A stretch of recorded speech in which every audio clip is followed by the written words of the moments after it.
والله خديجة عبد العزيز ودوتا خالتا راد المجتمع له من 88 FM. Since Sudan's 22-year-old civil war ended in 2005, the people of the most remote regions of the country are desperate for news and information. Internews has been building community radio stations and training local reporters here since 2006 to provide their communities with crucial information about the peace agreement, the interim constitution, and the resettlement of returning refugees. The 4 radio stations that have been completed are the first ever community radio stations to be set up in these remote parts of Sudan, which is emerging from one of Africa's longest running wars. Right after Internews trained a radio reporting team in the southern Sudan town of Malu al-Khan, citizens who were angry that free food was only going to returnees to the area raided and looted United Nations food stores there. The local journalists at Non Lao FM had just begun running the station hours earlier. Their timely and effective coverage of the issue helped defuse tensions. The reporters provided essential information to the community and invited World Food Program staff on the air to discuss the issue. They also interviewed the police and other local authorities.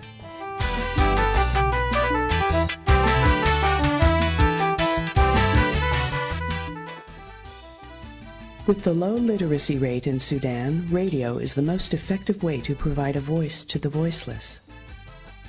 But how do you bring radio to a region where there is absolutely no electricity available?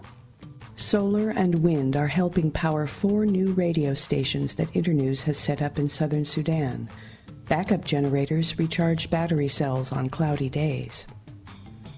Roads in these parts of Sudan are very long and arduous, impassable in the rainy season, or simply non-existent.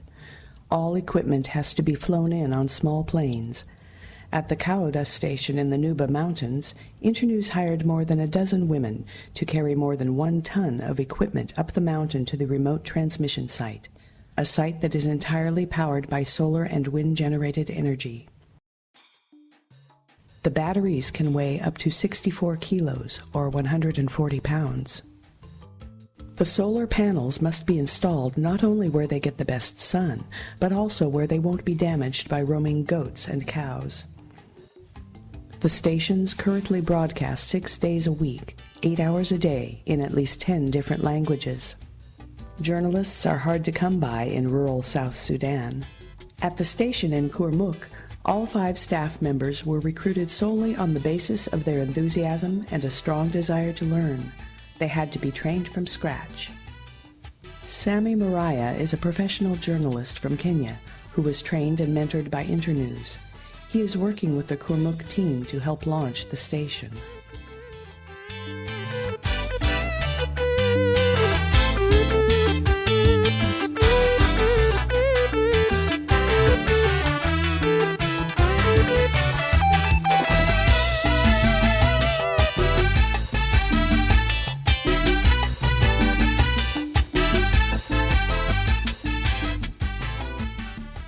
The radio stations that Internews has founded in these remote regions are empowering local communities with vital news and information and a means to make their voices heard. 2 more radio stations will be built in 2009. Hello, Kwadeng Samuel Jula, Iota Mana Damanin FM Kurmuk.